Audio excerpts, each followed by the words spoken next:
This one is primarily for all the 90s kids out there. Do you remember being in school when there would be some sort of assembly or event where some kind of goofy sketch comedy troupe would show up at the school and inform all of the students about the perils of stranger danger? Or maybe how cigarettes can kill you? Maybe give you tips for personal hygiene?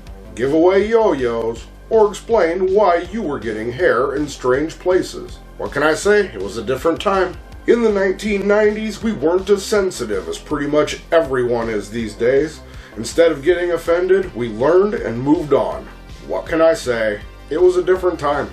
With corny acting, the funkiest of beats, obligatory choreographed dancing, extremely edgy jokes, musical numbers, topic-relevant songs, stereotyping, and a heavy sarcastic tone, this show had nothing but the best of intentions and somehow always delivered a positive message. At the time, they were speaking our, quote, language. Well, without further delay, today's topic is basically a televised version of just that, with a live studio audience and a fast-paced, heavily scripted comedy that had a significant improv feel. This one would become a staple in many 90s kids' lives.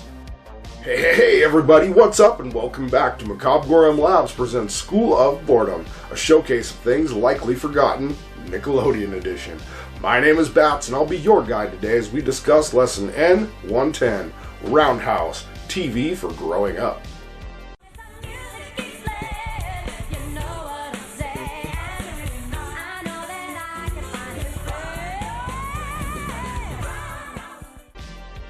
Today's special guest host is Goat. This one was actually a pretty difficult lesson to write because finding B-roll content or content to research proved pretty difficult.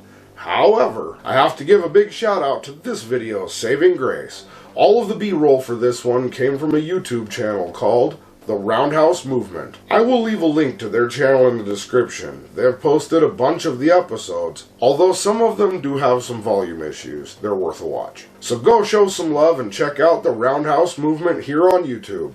And a big thank you to them for uploading all of the episodes for all to enjoy. And if you do go check them out, be sure to tell them MG Labs sent you. Now, on with the video. So on the quiet Saturday night of August 15th, 1992, at 8 p.m., Nickelodeon fans would be in for a treat as they finally created a programming block intended for the slightly older kids and teens, and they called this block SNICK. This block would run for 2 hours on Saturday nights, and in the beginning would feature 4 original Nickelodeon shows. The Ren and Stimpy Show, Clarissa Explains It All, Are You Afraid of the Dark, and the topic for today's video, Roundhouse. And of course, Bats will be covering Clarissa, Are You Afraid of the Dark, Ren and Stimpy, SNICK, and pretty much every Nickelodeon show or product at some point. But we don't want to cover all the coolest stuff at once. Otherwise, Bats will run out of Nickelodeon content in a year.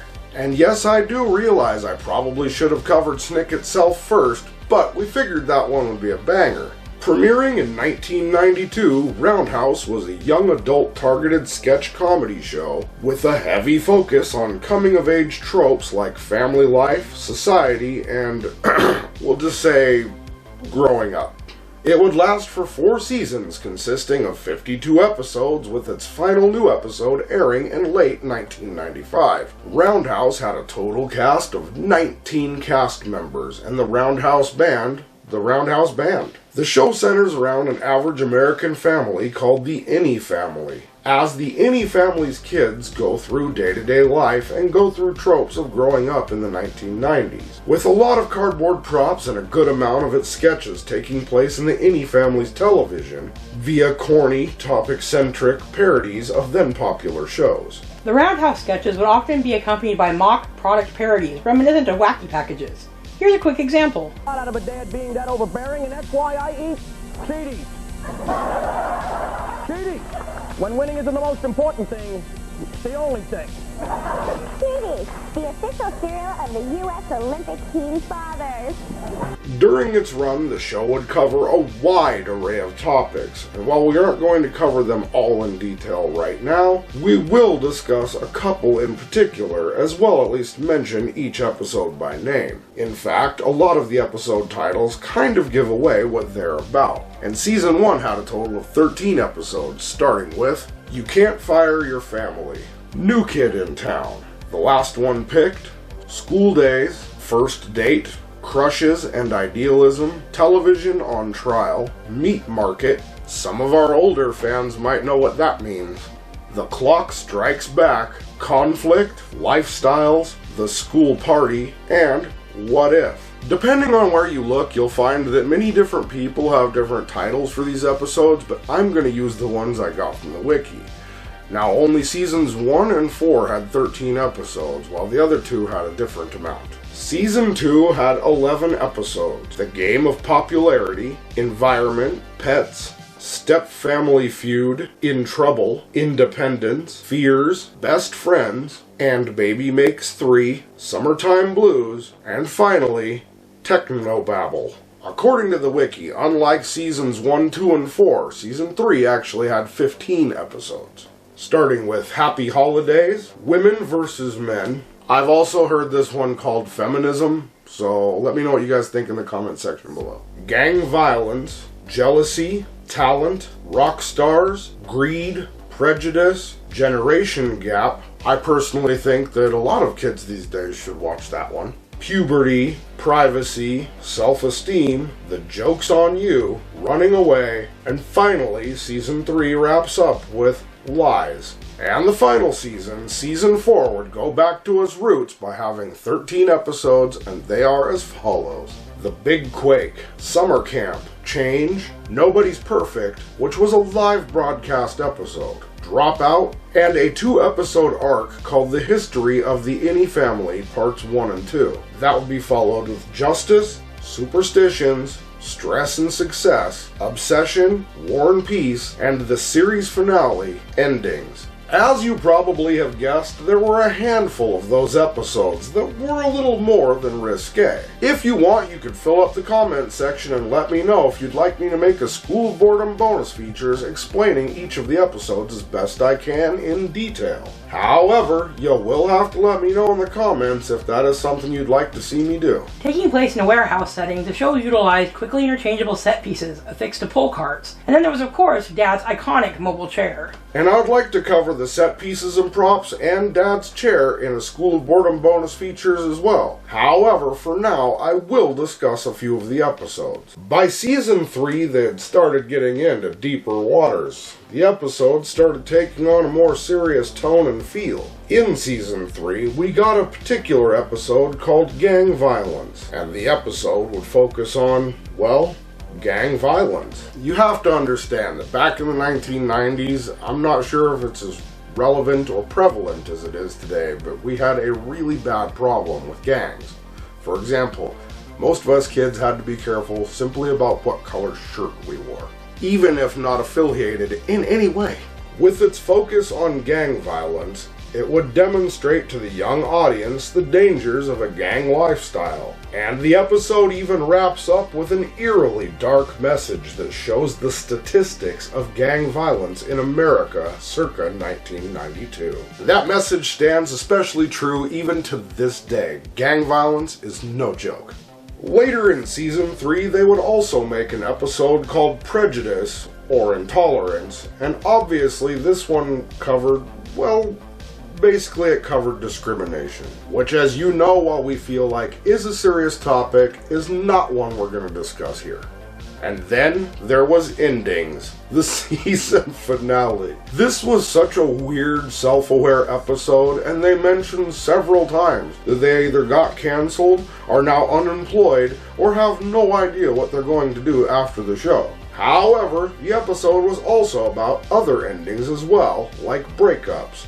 And all in all, it was a pretty touching episode, albeit very goofy. The show was actually really fun for the time, and the group would have a tight-knit family connection. According to an interview from 2016 on WordPress.com, the reason for the show's cancellation would actually result in Nickelodeon completely blacklisting it, ensuring that it would never see a comeback. According to Mark David, a start-to-finish cast member of the show, the reason Roundhouse got cancelled is because of a complicated set of loopholes about locations and unions. I will link the article in the description so you can go check it out for yourselves if you'd like to. And speaking of Mark David, there were actually 18 other cast members throughout the run of the show, and before we wrap up, let's go ahead and take a look at them now.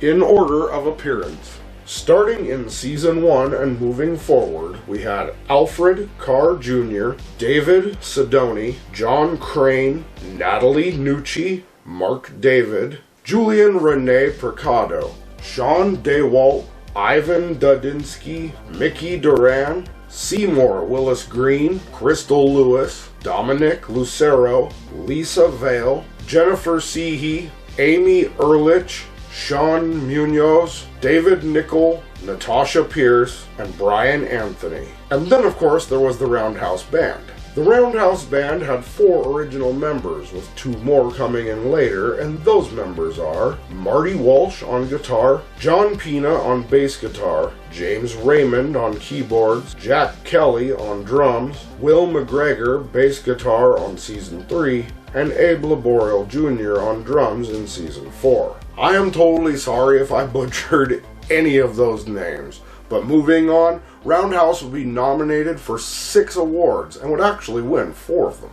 The first nominations would arise in 1993 from the Young Artist Award, when Roundhouse was nominated for both Outstanding Young Ensemble in a Youth Series or Variety Show in 1993 and Outstanding Young Ensemble in a Cable or Off-Primetime Series in 1994. The entire cast would in fact win Outstanding Young Ensemble Cast in a Youth Series or Variety Show, while they were only nominated for the latter. Then in both 1993 and 1994, the show would be nominated for an Original Song Award, winning in 1993 for the song I Can Dream and only receiving a nomination for the song Second Chance in 1995. In 1994, there would be 2 other awards, both of which would be won. However, these were not for the entire cast. Instead, first, Benny Hester and Marty Walsh would win Best Original Song for Can't Let Go. And finally, for the accolades the show would win, the producers would win an Ollie Award in Excellence in Television Programming for America's Children from the American Center for Children's Television. Unlike a good portion of other 90s Nickelodeon shows, this one did not get a home release, but instead only a couple of episodes were included on compilation Nickelodeon SNICK home VHS tapes. You know, originally when I started writing this script, I didn't think I was actually that familiar with this show.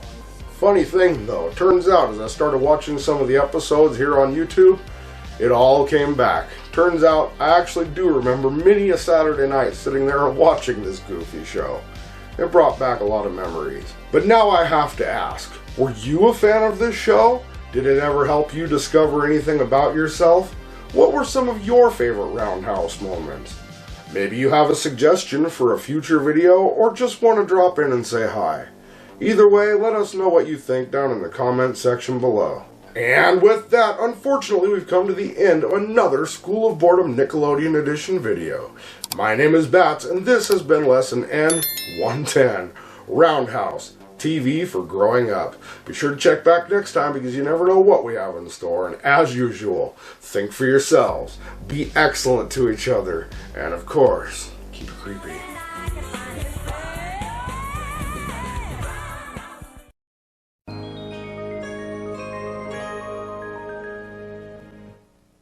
Hey, thanks for checking out our video. If you enjoyed this one and would like to see more of our weird, creepy, odd, eccentric, or strange content as soon as it comes out, please feel free to click like, subscribe, and turn on notifications for more. We'll see you later. Keep it creepy.